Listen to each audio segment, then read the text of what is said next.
Hello बच्चों, कैसे हो आप लोग। उम्मीद करता हूँ एकदम मस्त हो गए, ज़बरदस्त हो गए। तो स्वागत है आपका lecture number 2 electric charges and fields के। तो फर्स्ट लेक्चर में हम लोगों ने चार्जेस के बारे में पढ़ा था और उसके कुछ प्रॉपर्टीज़ देखे थे और एक छोटा सा प्रिंसिपल देखा था, principle of conservation of charge. तो उसके बाद हम लोग अब लेक्चर नंबर 2 करने जा रहे हैं। तो आज के इस लेक्चर में हम लोग क्या क्या करेंगे।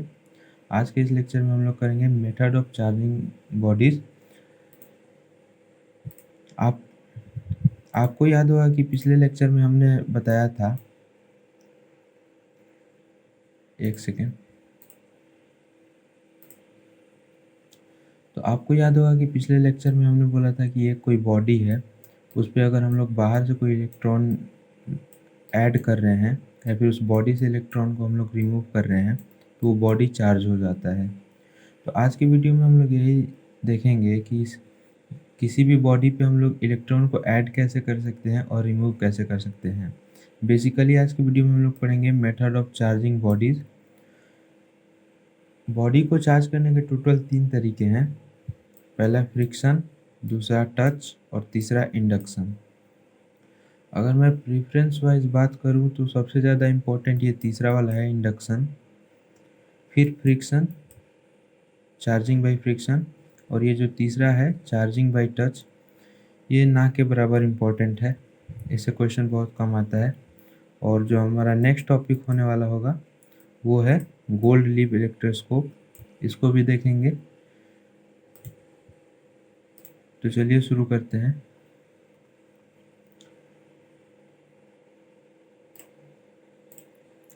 तो method of charging bodies. First method है चार्जिंग बॉडीज बाय रबिंग, यानी कि फ्रिक्शन। पढ़ते हैं क्या लिखा है। When two bodies are rubbed together, the friction between the bodies cause transfer of electron from one body to another, as a result both bodies become charge. तो जब हम किसी भी दो बॉडी को आपस में रब करते हैं तो इसके कारण क्या होता है कि उन दोनों बॉडीज के बीच में इलेक्ट्रॉन का ट्रांसफर होता है, जिसके वजह से दोनों बॉडी चार्ज हो जाते हैं। जैसे मान लीजिए ये एक बॉडी है और ये दूसरा बॉडी है। ये अगर आपस में हम इन्हें आपस में रब करें तो लेट से ये वाला जो बॉडी है इसमें से कुछ इलेक्ट्रॉन निकल के इस वाले बॉडी पे डिपॉजिट हो जाते हैं। तो इससे क्या हुआ, इलेक्ट्रॉन इससे अगर निकला है तो ये पॉजिटिव चार्ज हो जाएगा, और इस पे अगर डिपॉजिट हुआ है इलेक्ट्रॉन, यानी कि एक्स्ट्रा इलेक्ट्रॉन इस पे आया है, तो इस पे नेगेटिव चार्ज हो जाएगा। वही यहाँ पे लिखा हुआ है, when two bodies are rubbed together, the friction between the bodies cause transfer of electron from one body to another, as a result both bodies become charged.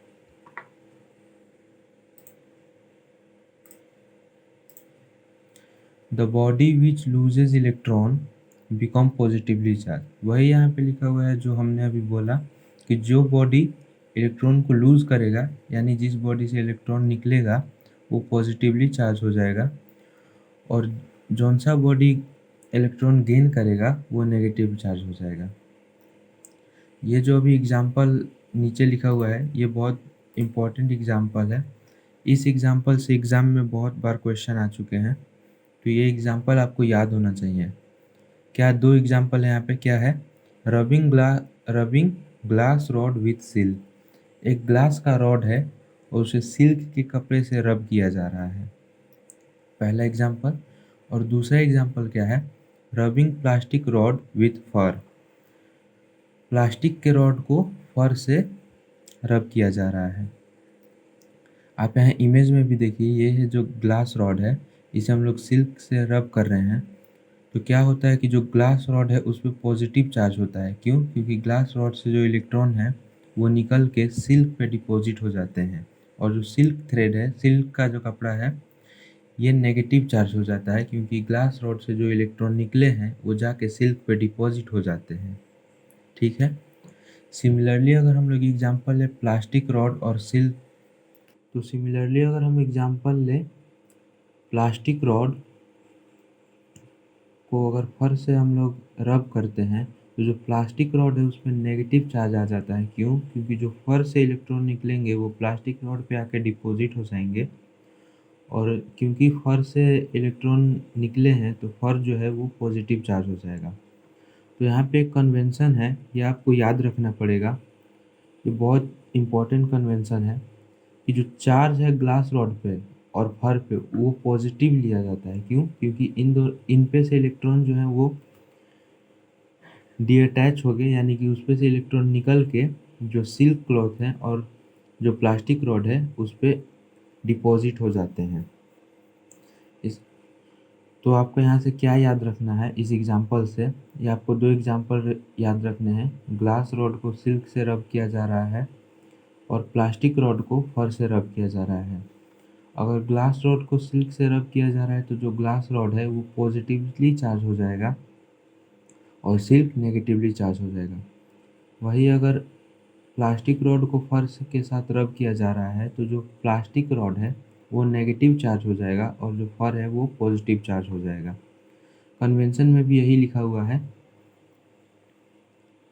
Bye convention charge on glass rod and fur is positive and charge on silk cloth and plastic rod is negative. आगे बढ़ते हैं। Second method of charging जो कि है charging by touch. ये बहुत ज़्यादा important नहीं है। When a charged body is made to touch a uncharged body, some of the charge from the charged body is transferred to the other body। यहाँ पे क्या कह रहे हैं कि अगर किसी हम मान लीजिए ये जो C है और ये A है, A हम लोग मान लेते हैं चार्ज्ड बॉडी है और C अनचार्ज्ड बॉडी है, ठीक है। अगर हम लोग चार्ज बॉडी को अनचार्ज्ड बॉडी के साथ टच करेंगे तो जो चार्ज्ड बॉडी है ना उसमें से कुछ चार्ज अनचार्ज्ड बॉडी पे ट्रांसफ़र हो जाएगा। इसी को कहते हैं चार्जिंग बाय टच। इससे बस आपको इतना याद रखना है कि चार्ज बॉडी को अनचार्ज बॉडी के साथ टच किया जाता है जिसकी वजह से अनचार्ज बॉडी भी चार्ज हो जाता है, ठीक है। अब नेक्स्ट हेडिंग पे बढ़ते हैं, चार्जिंग बाय इंडक्शन। ये बहुत ज़्यादा इम्पोर्टेंट है तो इसे हम लोग एक एग्जाम्पल के थ्रू भी समझेंगे। पढ़ते हैं क्या लिखा है। Let us understand charging by induction through an example. पहला पॉइंट क्या बोल रहा है, take two metallic sphere A and B. दो मेटेलिक स्पेयर ले लीजिए ए और बी। यहाँ पे देखिए ए और बी हमने दो मेटेलिक स्पेयर ले लिया है, ठीक है। Mounted on the insulating stand and bring them together. ये जिस स्टैंड पे माउंट किए गए हैं ये इंसुलेटिंग है, यानी कि यहाँ से करंट पास नहीं होगा, ये इंसुलेटर है, ठीक है। और उन्हें हम लोग को पास लाना है, तो यहाँ पे आप देख सकते हैं ये दोनों पास भी हैं। सेकेंड पॉइंट क्या लिखा हुआ है, now bring a positively charge rod near the left end of the sphere A not touching. क्या कह रहा है कि एक चार्ज बॉडी को ए के करीब लाइए, और ये चार्ज बॉडी कैसा है, पॉजिटिवली चार्ज बॉडी है। ए के करीब लाएंगे तो क्या होगा कि ये मेटेलिक स्पेयर है तो इसमें कुछ ना कुछ इलेक्ट्रॉन और कुछ प्रोटॉन होंगे, जितने इलेक्ट्रॉन होंगे उतने ही प्रोटॉन होंगे। अगर हम पॉजिटिव चार्ज बॉडी इसके करीब लाएं तो ये जो नेगेटिव इसमें से इलेक्ट्रॉन है ये अट्रैक्ट होंगे इसके तरफ, तो जो भी इलेक्ट्रॉन है ना ये ए के इस साइड पे डिपॉजिट हो जाएंगे। और क्योंकि ये पॉजिटिव है तो ये पॉजिटिव प्रोटॉन को रिपेल करेगा, तो रिपल्सन की वजह से जो प्रोटॉन है वो इस साइड डिपॉजिट हो जाएंगे। तो यहाँ पे क्या हुआ, चार्ज बॉडी को लाने से जो इसके अंदर इलेक्ट्रॉन है वो इस साइड डिपॉजिट होंगे, किस साइड, जिस साइड चार्ज बॉडी को लाया गया है due to force of attraction, और जो पॉजिटिव चार्ज है वो अदर साइड डिपॉजिट हो गए due to force of repulsion.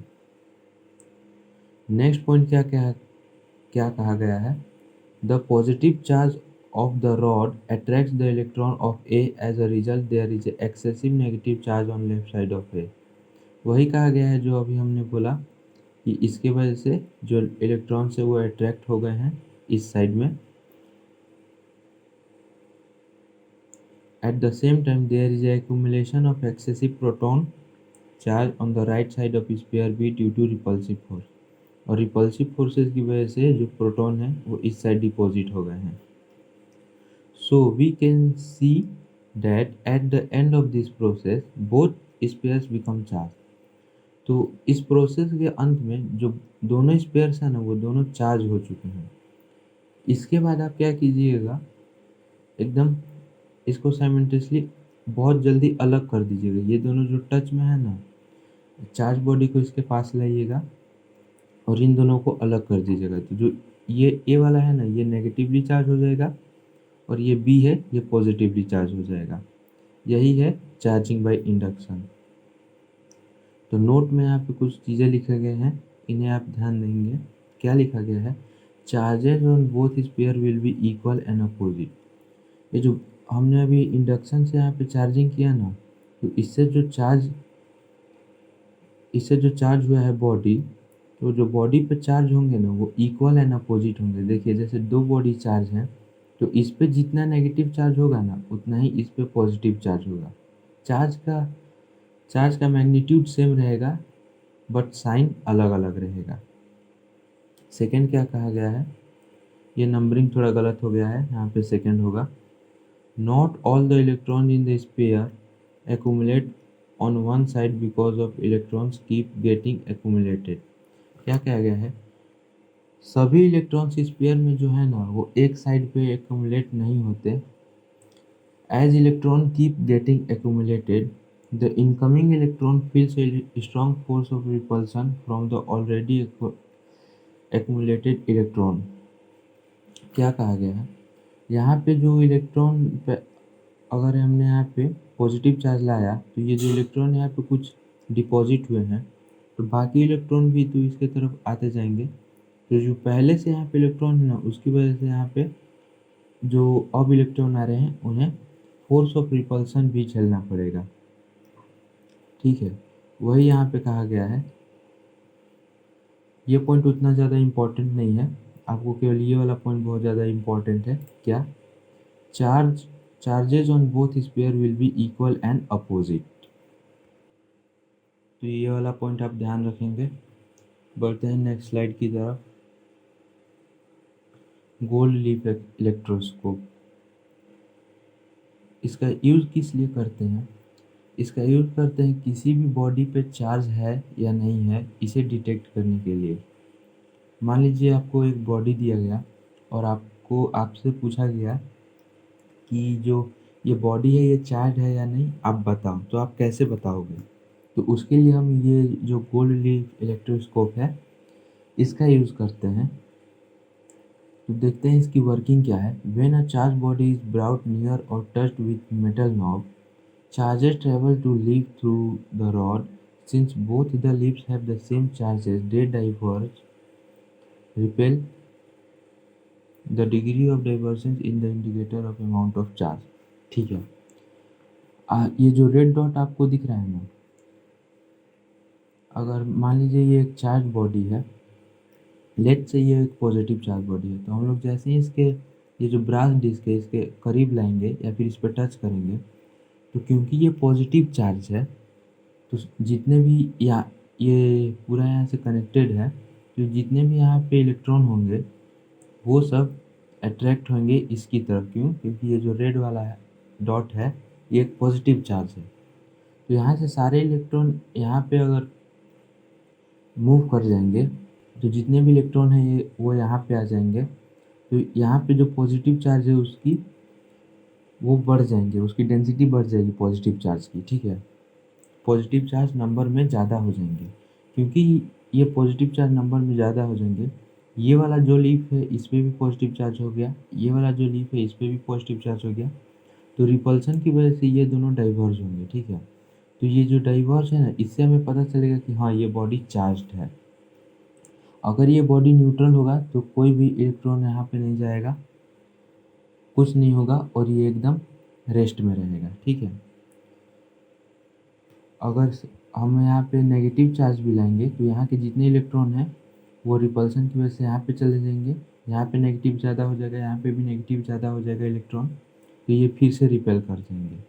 ठीक है, तो यहाँ पे देखिए एक इम्पॉर्टेंट बात लिखा गया है, डिग्री ऑफ डाइवर्जन, मतलब जितना ज़्यादा ये डाइवर्ज करेगा ना, जितना ज़्यादा ये फैलेगा, वो ये दर्शाता है कि उतना ज़्यादा अमाउंट ऑफ चार्ज है। अगर ये जो रेड डॉट है ये बहुत ज़्यादा चार्ज होगा तो ये बहुत ज़्यादा डाइवर्ज करेगा, लेकिन अगर यही कम चार्ज होगा तो ये बहुत कम डाइवर्ज करेगा। ओके, तो यही है इसका वर्किंग। आप ये इसका यूज़ याद रखेंगे। यूज़ क्या है इसका? यूज़ है चार्जेस को डिटेक्ट करना बॉडी पे। ओके, और वर्किंग आप याद रखेंगे कि जब भी किसी चार्ज बॉडी को हम लोग ब्रश डिस्क से टच करते हैं तो जो यहाँ पे चार्जेस, अगर हम लोग, वो मैटर करता है कि अगर ये पॉजिटिव चार्ज हुआ तो यहाँ पे पॉजिटिव चार्ज बढ़ जाएंगे, अगर ये नेगेटिव चार्ज हुआ तो यहाँ पे नेगेटिव चार्ज बढ़ जाएंगे, जिसकी वजह से ये रिपेल करेगा। और जितना ज़्यादा रिपेल करेगा इसका मतलब उतना ज़्यादा बॉडी चार्ज है। ठीक है, तो आप ये वाला याद रखेंगे definition. When a charge body is brought near और touched with a metal node, charge travel to the leaves through the rod.